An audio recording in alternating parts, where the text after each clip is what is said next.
extracted in China.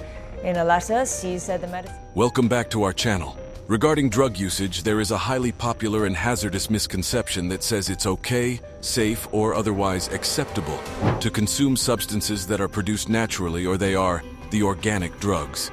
This is a false belief that should be dispelled, since natural drugs can be extremely harmful. Furthermore, we are not just referring to the clear risk posed by heroin and cocaine, two substances that are only marginally altered from their original states. We're talking about the very real risk posed by medicines made completely of plants that drug traffickers would try to pass off as being safe drugs. Today, all the drugs are created in labs, but the majority of medications and illicit narcotics first appeared in the wild, growing unmanaged in woods, farms, and deserts, including these safe drugs. In this video, we will be looking at the drugs that actually exist in nature. Let's start. 1. Opium poppy, heroin, morphine, codeine.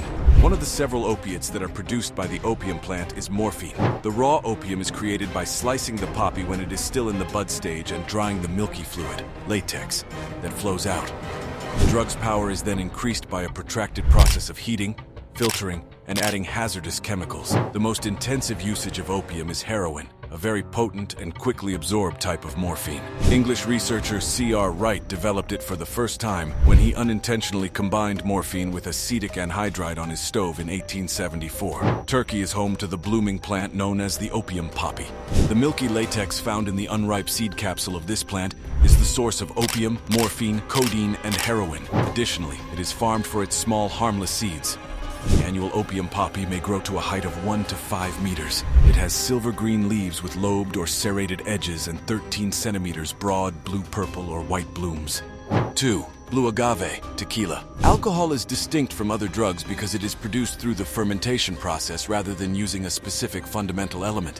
When yeast consumes the sugars of the plant you're utilizing during fermentation, ethanol or drinkable alcohol is produced as a byproduct. The gorgeous blue agave provides the sugar for tequila, which was called for the Mexican town where it first appeared. Blue agave's core resembles a pineapple. It offers the sugar that, when properly decayed, produces alcohol after being roasted and mashed. 3. Coca leaves, cocaine. Coca, a highly addictive substance that is mostly cultivated in Colombia, Peru, and Bolivia, is processed in jungle laboratories, where the coca leaf is removed to create cocaine. To become cocaine, it passes through a number of rather terrible stages. Condensing the naturally occurring leaves into an illicit narcotic requires steps including powdered cement, gasoline soaks, and battery acid baths. Spanish physician and botanist Nicolas Monardes described the effect of the leaves in 1569. When they wished to make themselves drunk, and out of judgment they chewed a mixture of tobacco and coca leaves, which made them go as if they were out of their wits. Moreover, due to their ability to numb, the leaves themselves have been utilized as a stimulant and medicine by native communities for generations. But cocaine returned in the 1970s as a pricey, high-status narcotic. When cocaine's forms started to diversify, it also became more broadly accessible and less expensive, which led to a rise in consumption across the United States of America. 4. Ephedra, Sudafed, meth. Long employed in Chinese medicine, this scraggly tiny shrub is also known as ma huang. If that sounds familiar, it's because decongestants like Sudafed used to make their principal component from pseudoephedrine, sometimes known as ephedra. Ephedrine or pseudoephedrine-containing products are particularly difficult to get these days since the U.S. government classifies them as controlled substances. The plant's alkaloids can be misused, most frequently in the creation of meth and medications for weight reduction. The ephedra plant can be grown and owned legally. You just have to register your herb garden with the government and submit to monitoring if you do. 5. Psilocybin mushroom, shrooms. Over 200 different kinds of mushrooms, the majority of which are found growing wild in Mexico, contain psilocybin, the naturally occurring substance that gives them their euphoric and psychedelic effects. The amount of psilocybin in mushrooms varies, even depending on which section of the fungus is consumed. The body converts psilocybin to the active substance psilocin itself. It is also known as shrooms or magic mushrooms. Oral ingestion of psilocybin mushrooms is common. To disguise their bitter flavor, they can also be made into a tea or added to other food items.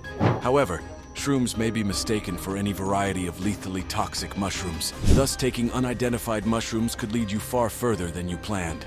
6. Willow bark, aspirin. For thousands of years, a substance called psilocybin, which is related to aspirin, is found in willow bark. It lowers body temperature and reduces pain and fever. Willow bark is frequently used by people for back pain, osteoarthritis, fever, the flu, muscular discomfort, and many other diseases. However, the majority of these claims are not well supported by science. Around 300 BC, Hippocrates, the founder of medicine, advised his patients to chew the bark to lower fevers and inflammation. There are strains of the willow tree that are native to Europe, China, and North America, and they may all be utilized medicinally. In 1897, researchers at the German business Bayer created aspirin from its bark. An intriguing side note, during World War I, Bayer lost all of its patents and trademarks when the American government confiscated the company as a result of the conflict and sold it at auction to an American pharmaceutical company. 7. Sassafras root, ecstasy. Although it can also be found as a powder, sassafras is a synthetic drug that is primarily made as a capsule or tablet. Saffrole, a vital component in the creation of ecstasy, is distilled from the sassafras tree's roots and bark, obviously not in its original form. Sassafras oil is made more pleasant for consumption by being subjected to treatments with formaldehyde, paint thinner, and drain cleaner. This plant was widely utilized hundreds of years ago to cure a wide range of illnesses, including infections, coughs, and GI problems. Saffrole was employed to produce sassafras tea up until the 1960s, and it was used to flavor root beer and sarsaparilla as well. Sadly, study groups found that this chemical has a number of unfavorable impacts, including cancer and liver damage. Saffrole was thus banned by the FDA, although MDA and MDMA production and consumption have continued to occur ever since. 8. Penicillium mold, penicillin. The powerful moldy world changer is penicillin. It was the first drug to successfully treat bacterial infections, curing countless illnesses from strep to syphilis. Alexander Fleming unintentionally made the discovery in 1928. He left a petri dish with staph germs out and promptly forgot about it, only to find it covered in blue-green penicillium mold. Penicillium mold is an extremely common sort of mold that likes to grow on organic material whenever the environment is sufficiently damp. The staph germs vanished everywhere the mold touched it. Fleming never attempted to turn it into a drug since he didn't think it would be effective in humans. Years later, English scientist Norman Heatley, German Nobel laureate Ernst Chain, and Australian Nobel winner Howard Walter Florey did it. Penicillins G and V, which are found in nature, are still employed in medicine. Due to penicillin G's weak stability in acid, a large portion of it gets broken down as it travels through the stomach. As a result, it must be administered intramuscularly, which restricts its effectiveness. On the other hand, penicillin 5 is commonly administered orally and is more resistant to digestive acids than penicillin G. And with that, our video has now come to an end.